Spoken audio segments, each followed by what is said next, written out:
हम सब ने जीवन में कभी न कभी रामायण अवश्य सुनी है। कभी बचपन में दादी नानी की जुबानी, कभी मंदिरों के प्रवचनों में और कभी दूरदर्शन के उन अमर दृश्यों में जिनमें राम और सीता हमारी स्मृति में बस गए। पर आज मैं आपसे एक प्रश्न पूछना चाहता हूँ, क्या हमने पूरी रामायण सुनी है? आधे लोग कहते हैं कि रामायण राम और सीता की कथा है। कुछ कहते हैं कि यह रावण के वध और अधर्म पर धर्म की विजय का ग्रंथ है। पर बहुत कम लोग जानते हैं कि उस कथा की नींव किन मौन त्यागों पर टिकी थी। यदि लक्ष्मण न होते तो क्या रामायण अपनी पूर्णता को प्राप्त कर पाती? और जो लक्ष्मण की पत्नी उर्मिला वो न होती तो क्या लक्ष्मण स्वयं लक्ष्मण रह पाते? समस्या ये नहीं है कि लक्ष्मण और उर्मिला की कथा छोटी है। समस्या ये है कि उनका त्याग इतना शांत, इतना मौन और इतना निस्वार्थ था कि इतिहास ने उसे दर्ज करने की आवश्यकता ही नहीं समझी। आज मैं उसी मौन को शब्द देने आया हूँ। अयोध्या का राजमहल उस दिन असामान्य शांति में डूबा हुआ था। जहां दीपों की पंक्तियां सजनी थी, वहां आज अश्रों की छाया फैली हुई थी। जहां शंखनाद होना चाहिए था, वहां हृदय विदारक मौन पसरा हुआ था। राजा दशरथ का स्वर कांप रहा था। कैकेयी का वरदान धर्म की कसौटी बन चुका था। और राम राम शांत थे। उन्होंने न तो क्रोध किया, न तो प्रश्न उठाया। उन्होंने केवल धर्म को स्वीकार किया। सीता ने भी कुछ नहीं कहा। उन्होंने बस राम का हाथ थाम लिया, मानो कह रही हो, जहां आप वही मेरा जीवन। पर लक्ष्मण लक्ष्मण के भीतर उस क्षण एक निर्णय जन्म ले चुका था। उन्होंने कहा, भैया, अयोध्या तब तक अयोध्या नहीं जब तक आप वहां नहीं। जहां आप, वही मेरा धर्म है, वही मेरा जीवन है।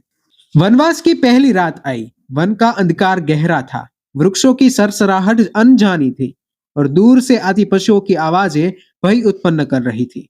राम और सीता थकान से चूर थे। घास की सैया पर उन्होंने विश्राम किया और शीघ्र ही निद्रा में लीन हो गए। पर लक्ष्मण नहीं सोए। हाथों में धनुष था, नेत्रों में सजगता थी और हृदय में एक ही संकल्प था, जब तक प्राण है कोई संकट मेरे भैया तक नहीं पहुंचेगा। यही वह क्षण था जब लक्ष्मण का वास्तविक वनवास प्रारंभ हुआ।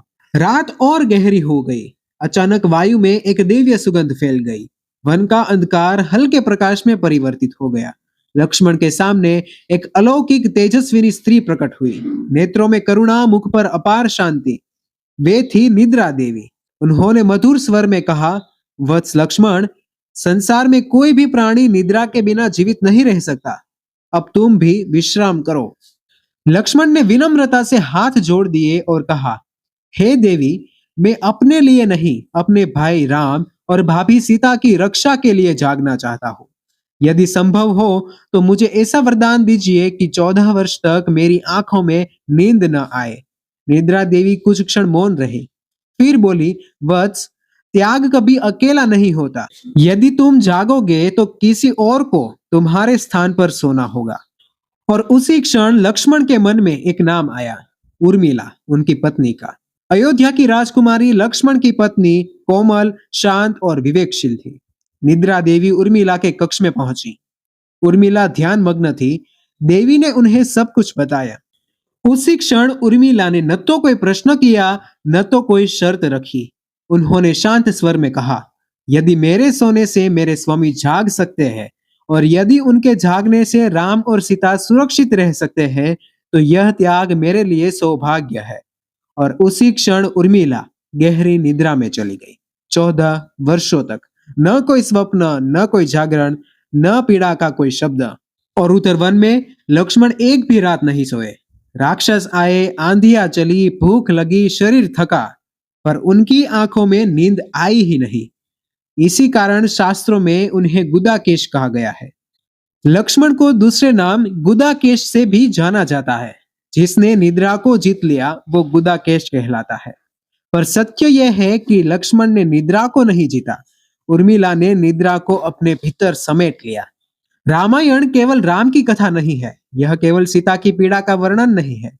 यह कथा है उन मौन त्यागों की जो मंच पर नहीं बोले गए। रामायण में केवल 14 वर्ष का वनवास नहीं था, वहां एक स्त्री थी जो 14 वर्ष तक नींद में भी थी। इतिहास भले उसे भूल गया हो, पर धर्म ने कभी नहीं भुलाया। और ये कथा, ये वीडियो को ज्यादा से ज्यादा लोगों तक शेयर कीजिएगा ताकि ये कथा जो काफी लोगों को पता ही नहीं है उन लोगों तक पहुंचे। और चैनल को सब्सक्राइब भी कर लीजिएगा ताकि ऐसे वीडियो आपको मिलते रहे। और कमेंट में जय श्री राम लिखना मत भूलना।